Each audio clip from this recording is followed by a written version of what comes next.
ஏம்மா வணக்கம். ஜெய்ஸ்ரீ வணக்கம். அக்ஷயா வணக்கம். வணக்கம் சார்.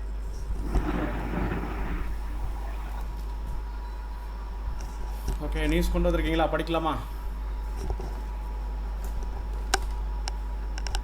Just a minute. யார் எல்லாருக்கும் அட்மின் கொடுத்துட்டேன். யார் ஃபஸ்ட் வந்ததுன்னு தெரியலையே.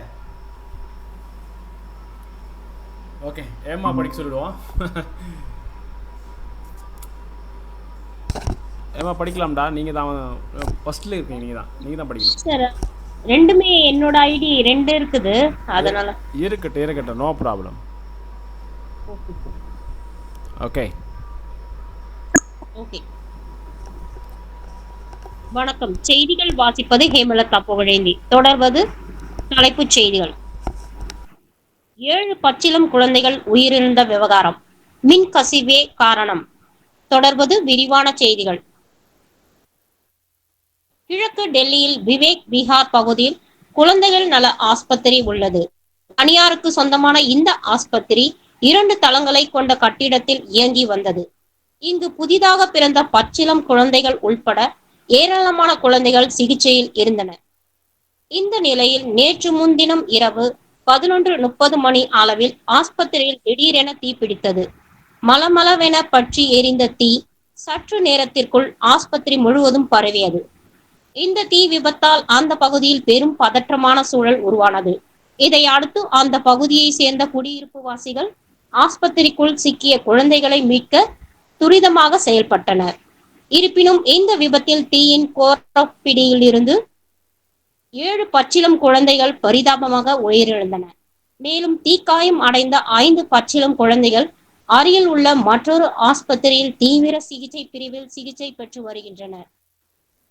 இந்த தீ விபத்து தொடர்பாக குழந்தைகள் நல ஆஸ்பத்திரியின் உரிமையாளரை போலீசார் கைது செய்து விசாரணை நடத்தி வருகின்றனர்.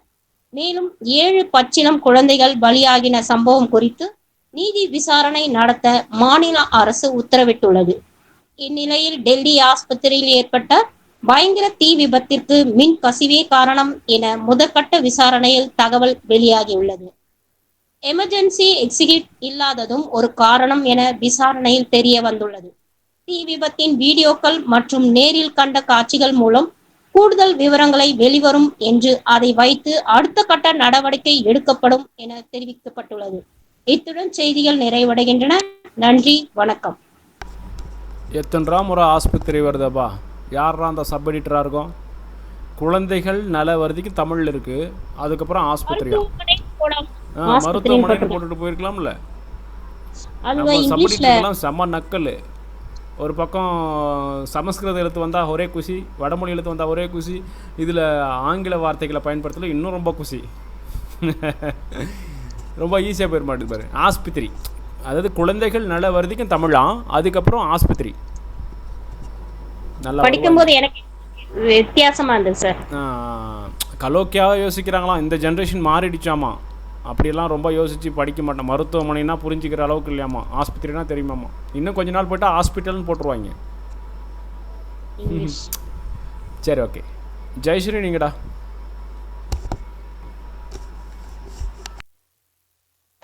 வணக்கம்.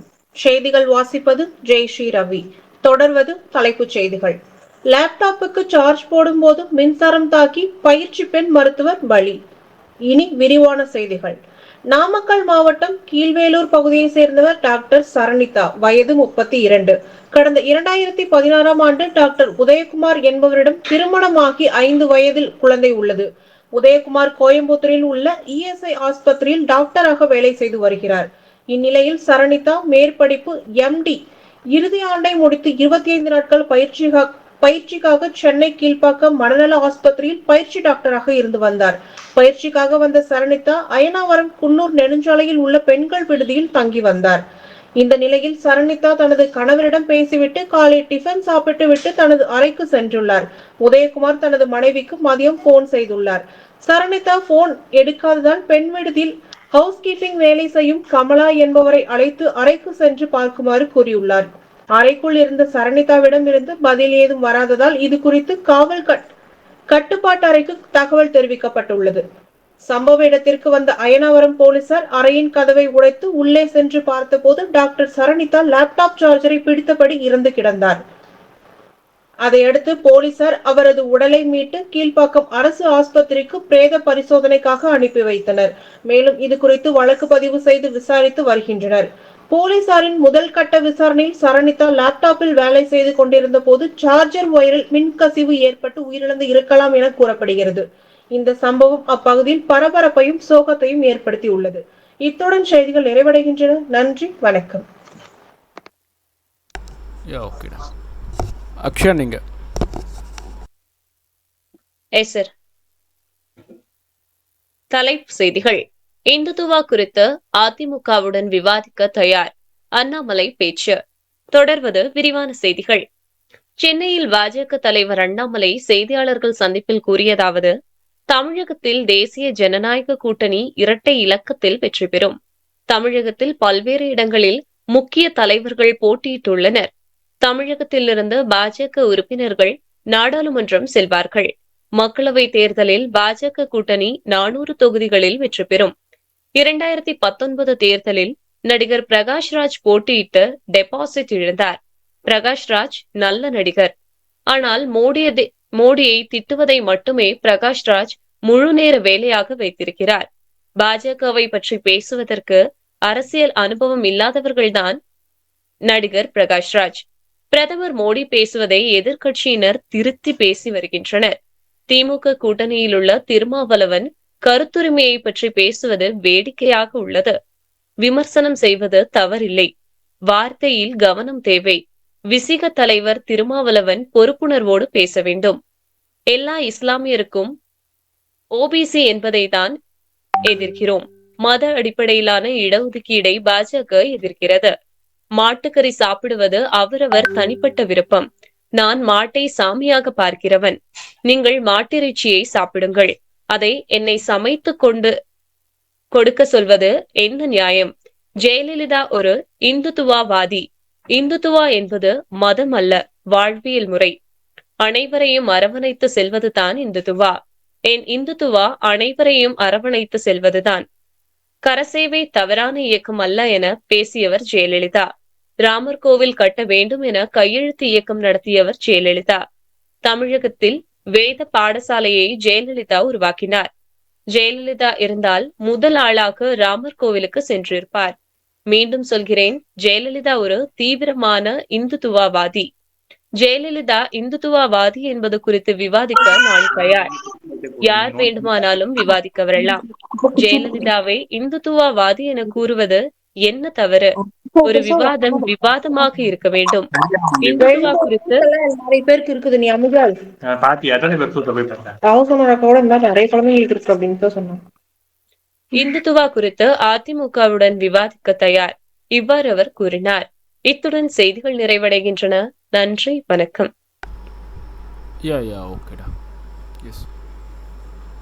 ஏமா நீங்க திரும்பவும்.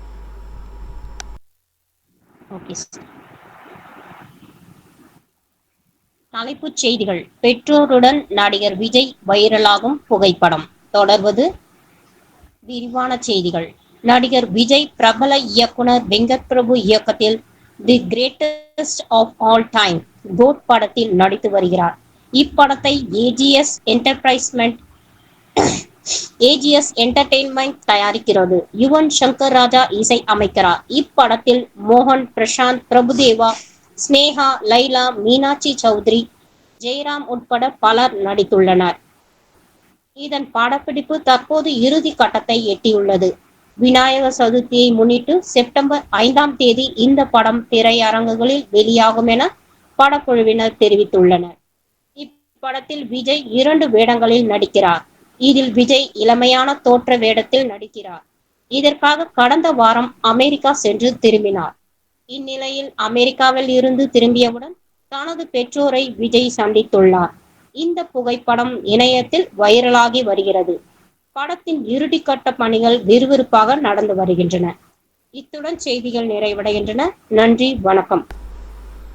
ரொம்ப கொஞ்சம் ஏதோ டவர் இஷ்யூ நடத்துறடா, இழுத்து கேட்குது. அதே மாதிரி அந்த வார்த்தை ரொம்ப விட்டு விட்டு விட்டு படிக்கிற மாதிரி ஃபீல் ஆகுது. ஓகே, அந்த கேப் விட்டு விட்டு படிக்கிற மாதிரி ஒரு ஃபீல் ஆகுது. ஸோ அது மட்டும் கொஞ்சம் ஃப்ளோவில் படிக்கணும். ரைட், ட்ரை பண்ணுங்க. ரைட், ஜெயஸ்ரீ வாங்கடா. சார் சாரி சார், குழந்தைகிட்ட பேசிட்டு இருக்கப்போ ஆன் ஆயிடுச்சு சார், தப்பா எடுத்துக்காதீங்க. மியூட் பண்ணிட்டேங்க, டப்புன்னு பார்த்தேன். அங்கே அக்ஷயா படிச்சுட்டே நீ பேசிட்டு இந்த டப்புன்னு மூட் பண்ணேன் நானே. Okay okay sir. தொடர்வது தலைப்புச் செய்திகள். இந்துத்துவா குறித்து அதிமுகவுடன் விவாதிக்க தயார், அண்ணாமலை பேச்சு. இனி விரிவான செய்திகள். சென்னையில் பாஜக தலைவர் அண்ணாமலை செய்தியாளர்கள் சந்திப்பில் கூறியதாவது: தமிழகத்தில் தேசிய ஜனநாயக கூட்டணி இரட்டை இலக்கத்தில் வெற்றி பெறும். தமிழகத்தில் பல்வேறு இடங்களில் முக்கிய தலைவர்கள் போட்டியிட்டு உள்ளனர். தமிழகத்தில் இருந்து பாஜக உறுப்பினர்கள் நாடாளுமன்றம் செல்வார்கள். மக்களவை தேர்தலில் பாஜக கூட்டணி 400 தொகுதிகளில் வெற்றி பெறும். 2019 தேர்தலில் நடிகர் பிரகாஷ்ராஜ் போட்டியிட்டு டெபாசிட்டை இழந்தார். பிரகாஷ்ராஜ் நல்ல நடிகர், ஆனால் மோடியை திட்டுவதை மட்டுமே பிரகாஷ்ராஜ் முழு நேர வேலையாக வைத்திருக்கிறார். பாஜகவை பற்றி பேசுவதற்கு அரசியல் அனுபவம் இல்லாதவர்தான் நடிகர் பிரகாஷ்ராஜ். பிரதமர் மோடி பேசுவதை எதிர்க்கட்சியினர் திருத்தி பேசி வருகின்றனர். திமுக கூட்டணியில் உள்ள திருமாவளவன் கருத்துரிமையை பற்றி பேசுவது வேடிக்கையாக உள்ளது. விமர்சனம் செய்வது தவறில்லை, வார்த்தையில் கவனம் தேவை. பிசிக தலைவர் திருமாவளவன் பொறுப்புணர்வோடு பேச வேண்டும். எல்லா இஸ்லாமியர்களும் ஓபிசி என்பதை தான் எதிர்க்கிறோம். மத அடிப்படையிலான இடஒதுக்கீட்டை பாஜக எதிர்க்கிறது. மாட்டுக்கறி சாப்பிடுவது அவரவர் தனிப்பட்ட விருப்பம். நான் மாட்டை சாமியாக பார்க்கிறவன். நீங்கள் மாட்டிறைச்சி சாப்பிடுங்கள், அதை எண்ணெய் வைத்து சமைத்து கொடுக்க வேண்டும் என சொல்வது என்ன நியாயம்? ஜெயலலிதா ஒரு இந்துத்துவவாதி. இந்துத்துவா என்பது மதம் அல்ல, வாழ்வியல் முறை. அனைவரையும் அரவணைத்து செல்வதுதான் இந்துத்துவா. என் இந்துத்துவா அனைவரையும் அரவணைத்து செல்வதுதான். கரசேவை தவறான இயக்கம் அல்ல என பேசியவர் ஜெயலலிதா. ராமர் கோவில் கட்ட வேண்டும் என கையெழுத்து இயக்கம் நடத்தியவர் ஜெயலலிதா. தமிழகத்தில் வேத பாடசாலையை ஜெயலலிதா உருவாக்கினார். ஜெயலலிதா இருந்திருந்தால் முதல் ஆளாக ராமர் கோவிலுக்கு சென்றிருப்பார். மீண்டும் சொல்கிறேன், ஜெயலலிதா ஒரு தீவிரமான இந்துத்துவவாதி. ஜெயலலிதா இந்துத்துவவாதி என்பது குறித்து விவாதிக்க நான் தயார்.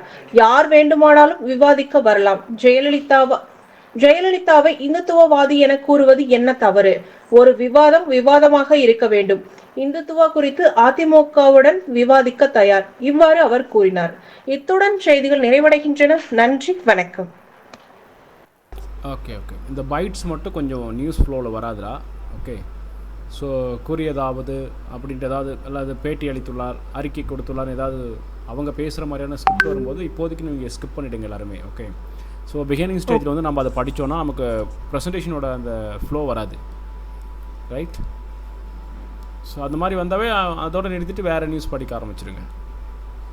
அக்ஷயா படிக்கலாம்டா. Yes sir. தலைப்பு செய்திகள். ஓடும் ரயிலில் குடிபோதையில் ரகளை செய்த மேலும் 2 கைது.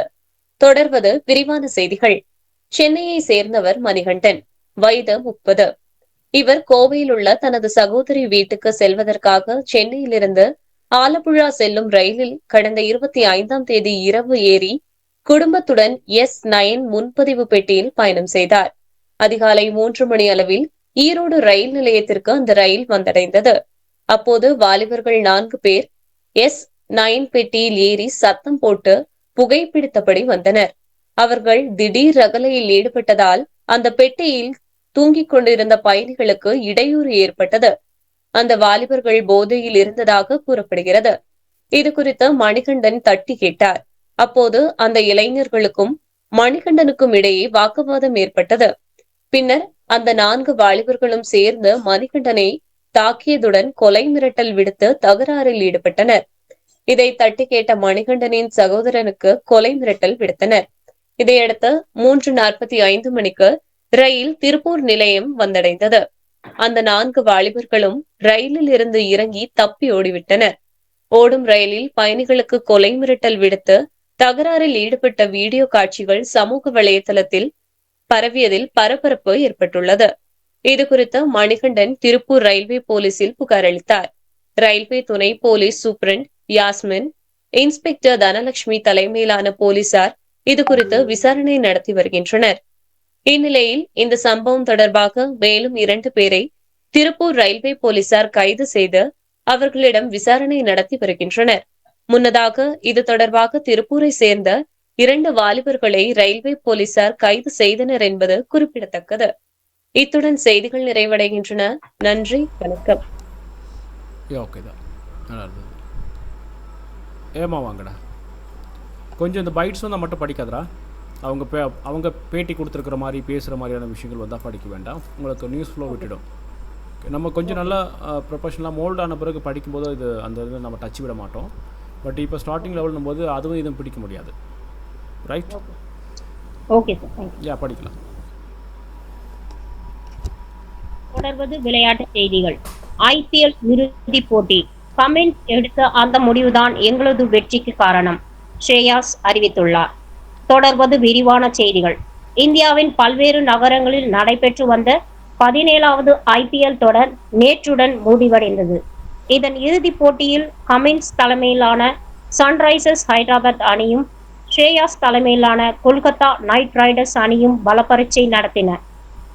இதில் டாஸ் வென்று முதலில் பேட்டிங் செய்த ஹைதராபாத் அணி 18.3 ஓவர்களில் 113 ரன்களில் ஆல் அவுட் ஆனது.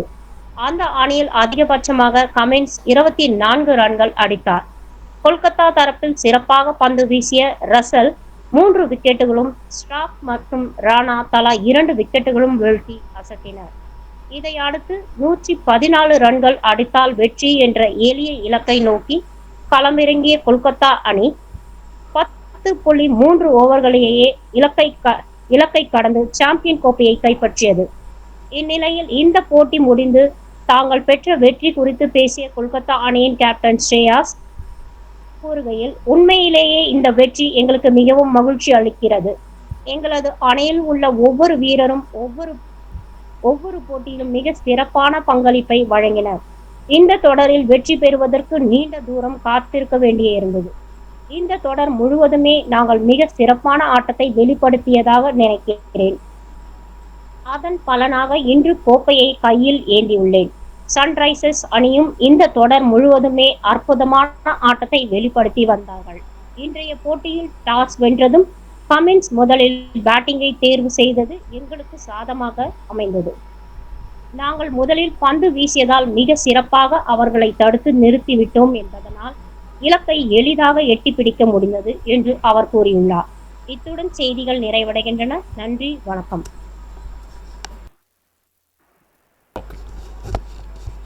ஜெயஸ்ரீ வாங்க. தொடர்வது தலைப்புச் செய்திகள். முதலமைச்சர் மு க ஸ்டாலினுக்கு சபாநாயகர் அப்பாவு கடிதம். இனி விரிவான செய்திகள். திருநெல்வேலி மாவட்டத்தில் பல பகுதிகளில் நெற்பயிர்கள் விளைந்து அறுவடையும் முடிந்துவிட்டது. சில பகுதிகளில் நீண்ட கால பயிர்கள் விளைந்து அறுவடைக்கு தயாராக இருந்த நேரத்தில் தொடர் மழையின் காரணமாக நெல்மணிகள் தண்ணீரில் மூழ்கி முழுவதுமாக முளைத்துவிட்டது. இதனால் நெற்பயிர்களும் வைக்கோலும் கூட பயன்படுத்த முடியாத நிலை ஏற்பட்டுள்ளது. திருநெல்வேலி மாவட்டம் ராதாபுரம் சட்டமன்ற தொகுதியில் கடந்த ஒரு வாரமாக பலத்த மழை பெய்து வருகிறது. இதன் காரணமாக வேளாண் பயிர்கள் மழைநீரினில் மூழ்கி முற்றிலும் சேதமடைந்துள்ளது. பணகுடிக்கு அருகிலுள்ள பெரிய புதுக்குளம், புஞ்சை குட்டிமலம் பாசன பகுதிகளில் விவசாயிகள் நெற்பயிர் சாகுபடி செய்த நெல்மணிகள் விளைந்து அறுவடைக்கு தயார் நிலையில் இருந்து வந்த நிலையில் கடந்த 10 நாட்களாக பெய்த கனமழையால் நெல்மணிகள் முளைத்து முற்றிலும் சேதமடைந்துள்ளது. அதேபோல் ராதாபுரம் தாலுகா கும்பிக்குளம், பெருங்குடி, திசையன்விளை தாலுகா கோட்டை, கருங்குளம் பகுதிகளில் பெய்த கனமழை காரணமாக நெல்மணிகள் கடுமையாக சேதமடைந்துள்ளது. இதேபோல் திருநெல்வேலி மாவட்டம் முழுவதும் பல இடங்களில் நெல்மணிகள் தண்ணீரில் மூழ்கி சேதமடைந்துள்ளது.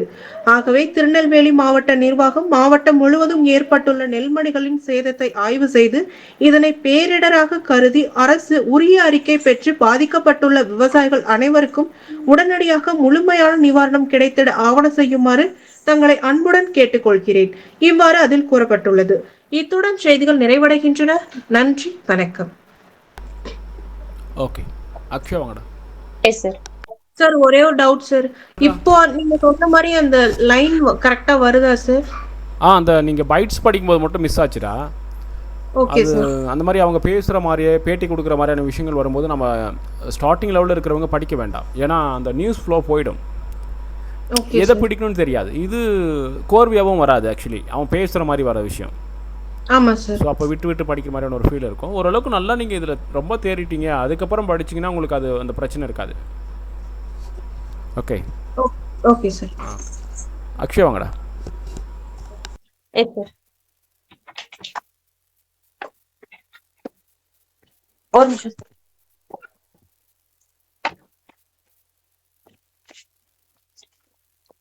தலைப்பு செய்திகள். 7ஆம் கட்ட தேர்தல். பிரதமர் மோடி, நடிகை கங்கனா உள்ளிட்ட முக்கிய வேட்பாளர்கள் போட்டி.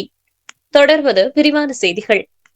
நாட்டில் 18வது மக்களவை பிரதிநிதிகளை தேர்ந்தெடுக்கும் மக்களவை தேர்தல் அல்லது பொது தேர்தலானது 7 கட்டங்களாக நடந்து வருகிறது. இதன்படி கடந்த 19ஆம் தேதி முதல் கட்ட தேர்தலும், ஏப்ரல் 26ஆம் தேதி 2வது கட்ட தேர்தலும் நடந்து முடிந்தது. தொடர்ந்து மே 7, மே 13, மே 20, மே 25 ஆகிய தேதிகளில் மீதமுள்ள கட்டங்களுக்கான தேர்தலும் நடைபெற்றது. ஜூன் 1ஆம் தேதி 7வது மற்றும் இறுதிக்கட்ட தேர்தல் நடைபெற உள்ளது. இந்த தேர்தலில் மொத்தம் 904 வேட்பாளர்கள் போட்டியிடுகின்றனர். இந்த கடைசி கட்ட தேர்தலில் உத்தரப்பிரதேசம் மற்றும் பஞ்சாபில் தலா 13 இடங்களிலும், மேற்கு வங்காளத்தில் 9 இடங்களிலும் வாக்குப்பதிவு நடைபெறுகிறது. இவை தவிர பீகார், ஒடிசா, இமாச்சல் பிரதேஷ், ஜார்க்கண்ட் மற்றும் யூனியன் பிரதேசங்களில் ஒன்றான சண்டிகர் ஆகிய இடங்களில் வாக்குப்பதிவு நடைபெற உள்ளது. நாடு முழுவதும் கடந்த 19ஆம் தேதி 20 மாநிலங்கள் மற்றும் யூனியன் பிரதேசங்களில் முதல் கட்ட மக்களவை தேர்தலுக்கான வாக்குப்பதிவு நடந்து முடிந்தது. 13 மாநிலங்கள் உள்ள 89 தொகுதிகளில் ஏப்ரல் 26ஆம் தேதி 2ஆம் கட்ட தேர்தல் நடைபெற்றது. மே 7ஆம் தேதி 12 மாநிலங்களில் உள்ள 94 தொகுதிகளில் 3ஆம் கட்ட தேர்தலும், மே 13ஆம் தேதி 10 மாநிலங்களில் உள்ள 96 தொகுதிகளில் 4ஆம் கட்ட தேர்தலும், மே 20ஆம் தேதி 8 மாநிலங்களில் உள்ள 49 தொகுதிகளில் 5ஆம் கட்ட தேர்தலும் நடைபெற்றது. இதேபோன்று மே 25ஆம் தேதி 7 மாநிலங்களில் உள்ள 57 தொகுதிகளில் 6ஆம் கட்ட தேர்தல் நடந்து முடிந்தது.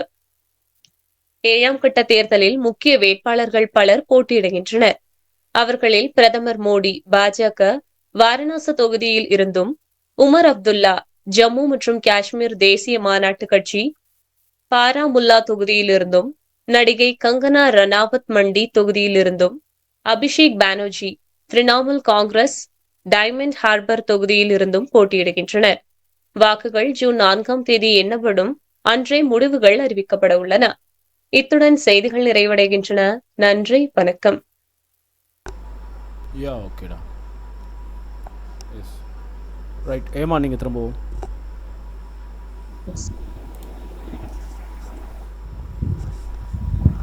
தலைப்புச் செய்திகள். திருப்பதி ஏழுமலையான் கோவிலில் 30 மணி நேரம் காத்திருந்து பக்தர்கள் சாமி தரிசனம். தொடர்வது விரிவான செய்திகள். கோடை விடுமுறையொட்டி வார இறுதி நாட்களில் திருப்பதி ஏழுமலையான் கோவிலுக்கு தரிசனம் செய்வதற்காக வரும் பக்தர்கள் கூட்டம் அதிகரித்து வருகிறது. அந்த கூட்டம் திருமலையில் வெளிவட்ட சாலையில் உள்ள சிலா தோரணம் வரை 5 கிலோமீட்டர் தூரம் வரை காணப்படுகிறது. பக்தர்களின் வசதிக்காக ஆக்டோபஸ் பவனியில் இருந்து சிலா தோரணம் வரை 8 சிறப்பு பஸ்கள் ஏற்பாடு செய்யப்பட்டு ஒவ்வொரு நிமிடமும் பக்தர்களை ஏற்றி செல்ல நடவடிக்கை எடுக்கப்பட்டுள்ளது. அது மட்டுமின்றி தரிசன வரிசைகளில் நெரிசல் ஏற்படாமல் இருக்க திருமலை திருப்பதி தேவஸ்தானம், பறக்கும் படை ஊழியர்கள் மற்றும் போலீசார் பலத்த பாதுகாப்பு பணியில் ஈடுபட்டுள்ளனர். இந்நிலையில் நேற்று அதிகாலை 3 மணியில் இருந்து மாலை 5 மணி வரை கோவிலில் 46,486 பக்தர்கள் சாமி தரிசனம் செய்தனர். இலவச தரிசனத்தில் பக்தர்கள் வழிபட 30 மணி நேரம் ஆகிறது.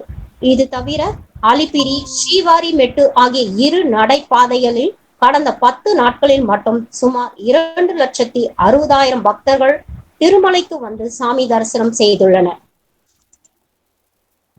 கோவிலில் பக்தர்கள் கூட்டம் அதிகமாக இருப்பதால் ஜூன் மாதம் 30ஆம் தேதி வரை வெள்ளி, சனி மற்றும் ஞாயிற்றுக்கிழமைகளில் VIP பிரேக் தரிசனத்தை திருமலை திருப்பதி தேவஸ்தானம் ரத்து செய்துள்ளது. இத்துடன் செய்திகள் நிறைவடைகின்றன. நன்றி, வணக்கம். ஓகே, ஜெயஸ்ரீ வாங்கடா. தொடர்வது தலைப்புச் செய்திகள். பணம் இல்லை, லிவ் இன் துணைவியின் உடலை சாலையில் விட்டு சென்ற நபர். இனி விரிவான செய்திகள். மத்திய பிரதேசத்தின் இந்தோர் நகரில் சந்தன் நகர் பகுதியில் 57 வயது பெண்ணுடன் 53 வயது நபர் ஒருவர் லிவ் இன் முறையில் 10 ஆண்டுகளாக ஒன்றாக வாழ்ந்து வந்திருக்கிறார். இந்நிலையில் 3 நாட்களுக்கு முன் அந்த பெண் உயிரிழந்து இருக்கிறார். ஆனால் அந்த பெண்ணுக்கு இறுதி சடங்கு செய்ய இவரிடம் போதிய பணம் இல்லை. உடலை வீட்டிலேயே விட்டு சென்றுள்ளார். அவருடைய வீட்டில் இருந்து துர்நாற்றம் வெளிவருகிறது என பக்கத்து வீடுகளில் வசிப்போர் கூறினர். இதனால் அந்த உடலை சாக்கு ஒன்றில் திணித்து வைத்து இருக்கிறார். இந்த 3 நாட்களில் பணம் கிடைத்துவிடும் என்ற நம்பிக்கையில் இருந்திருக்கிறார். ஆனால் எதுவும் நடக்கவில்லை. ஒருபுறம் பணம் கிடைக்காத விரக்தியிலும் நம்பிக்கையற்ற சூழலிலும் சாக்குடன் இருந்த உடலை சாலையில் விட்டுவிட்டு சென்று விட்டார். இது பற்றி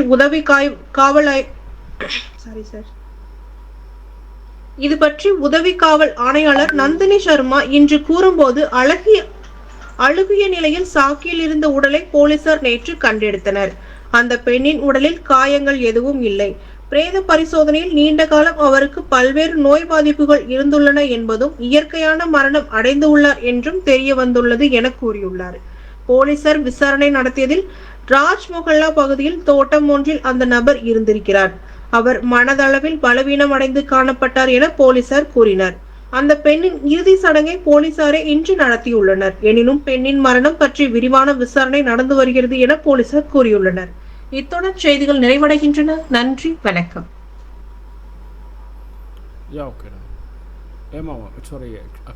அக்ஷயா சார். தலைப்பு செய்திகள். ரபா நகரில் இஸ்ரேல் வான் தாக்குதல், ஹமாஸ் அமைப்பின் முக்கிய தலைவர் உயிரிழப்பு. தொடர்வது விரிவான செய்திகள். ஹமாஸ் அமைப்பினரை முற்றிலும் அழிக்கும் இலக்குடன் காசா மீது போர் தொடுத்துள்ள இஸ்ரேல் பெரும்பாலான பகுதிகளை தங்களின் கட்டுப்பாட்டில் கொண்டு வந்துள்ளது. இறுதி இலக்காக தெற்கு பகுதியில் உள்ள ரஃபாவில் தொடர்ந்து தாக்குதல் நடத்தி வருகிறது. இந்த தாக்குதலில் ஹமாஸ் அமைப்பின் முக்கிய தலைவர் யாசின் ரபியா கொல்லப்பட்டதாக இஸ்ரேல் பாதுகாப்பு படை இன்று அறிவித்துள்ளது. இவர் மேற்கு கரையில் ஹமாஸ் அமைப்பின் தலைமை அதிகாரியாக பணியாற்றியவர். உளவுத்துறை அளித்த தகவலின் அடிப்படையில் வடமேற்கு ரஃபாவில் உள்ள சுல்தான் என்ற பகுதியில் இந்த தாக்குதல் நடத்தப்பட்டது. மேற்கு கரையில் ஹமாஸின் செயல்பாடுகளை யாசின் ரபியா முழுமையாக நிர்வகித்தார். இலக்குகளுக்கு நிதியை மாற்றியதுடன் மேற்கு கரை முழுவதும் தாக்குதல் நடத்த திட்டமிட்டார் என இஸ்ரேல் பாதுகாப்பு படை அறிக்கை விடுத்துள்ளது.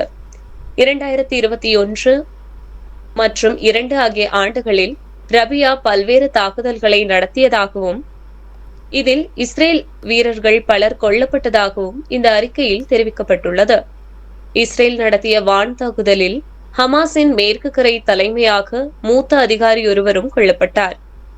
அவர் மேற்கு கரையில் தாக்குதலுக்கு உத்தரவிட்டதாகவும் காசா பகுதியில் ஹமாஸின் நடவடிக்கைகளுக்கான நிதியை மாற்றியதாகவும் கூறப்படுகிறது. இத்துடன் செய்திகள் நிறைவடைகின்றன. நன்றி, வணக்கம். யாரும் வரல. சரி, ஓகே. ஏமா வாங்கடா திரும்பவும்.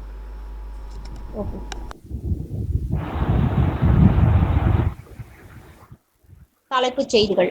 பப்புவா நியூ கினியா நிலச்சரிவில் உயிருடன் புதைந்த 2000 பேர். தொடர்வது விரிவான செய்திகள்.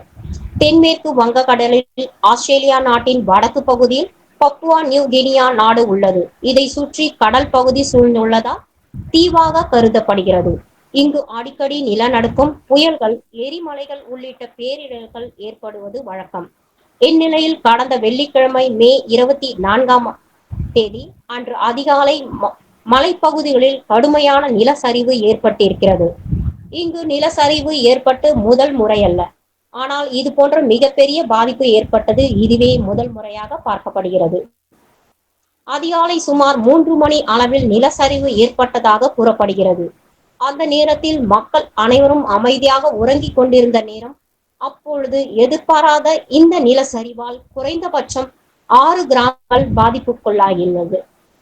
3 கிராமங்கள் மண் சரிவுகளால் மிகுந்த பாதிப்புக்குள்ளாகியுள்ளது என்றும் சுமார் 150க்கும் மேற்பட்ட வீடுகள் நிலச்சரிவுக்குள் சிக்கியுள்ளது என்றும் சர்வதேச செய்திகள் தெரிவிக்கின்றன. இந்த நிலச்சரிவில் சிக்கி சுமார் 670க்கும் மேற்பட்டவர்கள் இறந்ததாக ஐநா தெரிவித்துள்ளது.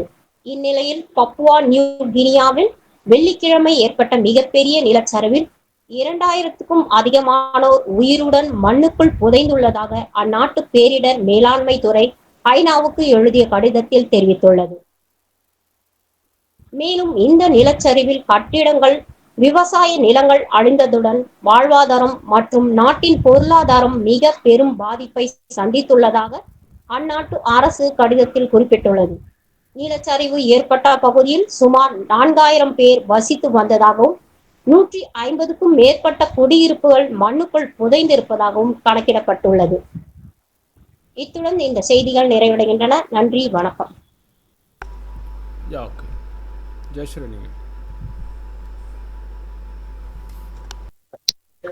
தொடர்வது தலைப்புச் செய்திகள். மோடி மீண்டும் பிரதமராக மாட்டார், ராகுல் காந்தி பேச்சு. இனி விரிவான செய்திகள். நாடு முழுவதும் மொத்தமுள்ள 543 நாடாளுமன்ற தொகுதிகளுக்கு 7 கட்டங்களாக தேர்தல் நடைபெற்று வருகிறது. அதன்படி இதுவரை 6 கட்டங்களாக 486 தொகுதிகளுக்கு தேர்தல் நடைபெற்றுள்ளது. எஞ்சிய 57 தொகுதிகளுக்கு இறுதி கட்டமாக ஏழாம் கட்ட தேர்தல் வரும் 1ஆம் தேதி நடைபெற உள்ளது. உத்தரப்பிரதேசம் 13 தொகுதிகள், பஞ்சாப் 13 தொகுதிகள், மேற்கு வங்காளம் 9 தொகுதிகள், பீகார் 8 தொகுதிகள், ஒடிசா 6 தொகுதிகள், இமாச்சல பிரதேசம் 4 தொகுதிகள், ஜார்க்கண்ட் 3 தொகுதிகள், சண்டிகரில் 1 தொகுதி என மொத்தம் 57 தொகுதிகளுக்கு தேர்தல் நடைபெற உள்ளது. தேர்தல் நெருங்கி வரும் நிலையில் அரசியல் கட்சியினர் தீவிர பிரச்சாரத்தில் ஈடுபட்டு வருகின்றனர். இந்நிலையில் பீகார் மாநிலம் பாட்னா சாஹிப் தொகுதியில் கூட்டணி கட்சி வேட்பாளரை ஆதரித்து பக்தியர்பூரில் காங்கிரஸ் மூத்த தலைவரும் வயநாடு தொகுதி எம்பியுமான ராகுல் காந்தி பிரச்சாரத்தில் ஈடுபட்டார். அப்போது அவர் பேசியதாவது: பிரதமர் மோடி தான் மனிதனே கிடையாது, கடவுளின் தூதர். கடவுளின் உத்வேகத்துடன் தான் அனைத்து முடிவுகளையும் எடுக்கிறேன் என்று பிரதமர் மோடி கூறியிருக்கிறார். தேர்தல் முடிவுகள் வெளியான பின்னர் அதானிக்கும் தனக்கும் இடையேயான ஒப்பந்தம் குறித்து அமலாக்கத்துறை கேட்கும் கேள்விகளில் இருந்து தப்பிக்கவே மோடி இவ்வாறு கூறி வருகிறார். மத்தியில் இந்தியா கூட்டணி ஆட்சி அமைத்தால் மத்திய அரசில் காலியாக உள்ள 30 லட்சம் பணியிடங்களுக்கு உடனடியாக ஆட்கள் தேர்வு செய்யப்படுவார்கள். நாடு முழுவதும் வறுமையில் உள்ள குடும்பங்களில் உள்ள பெண்களின் வங்கி கணக்கில் ஆண்டுக்கு தலா 1 லட்சம் ரூபாய் டெபாசிட் செய்யப்படும். இவ்வாறு அவர் கூறினார். இத்துடன் செய்திகள் நிறைவடைகின்றன. நன்றி, வணக்கம்.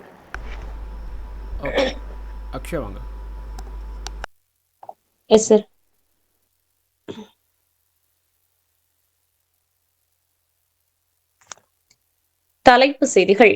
தமிழில் எனக்கு பிடித்த நடிகர் இவர்தான், சூரியகுமார் யாதவ் பேச்சு. தொடர்வது விரிவான செய்திகள். பிரபல இந்திய கிரிக்கெட் வீரர் சூரியகுமார் யாதவ். இவர் 20 ஓவர் உலகக்கோப்பை தொடருக்கான இந்திய அணியில் இடம்பெற்றுள்ளார். சமீபத்தில் உலகக்கோப்பை தொடருக்கான இந்திய அணி அமெரிக்கா புறப்பட்டு சென்றது. இந்நிலையில் சூரியகுமார் யாதவ் தமிழில் தனக்கு பிடித்த நடிகர் யார் என்பது குறித்து கூறியுள்ளார். இவர் கூறியதாவது: நான் விஜயின் தீவிர ரசிகன்.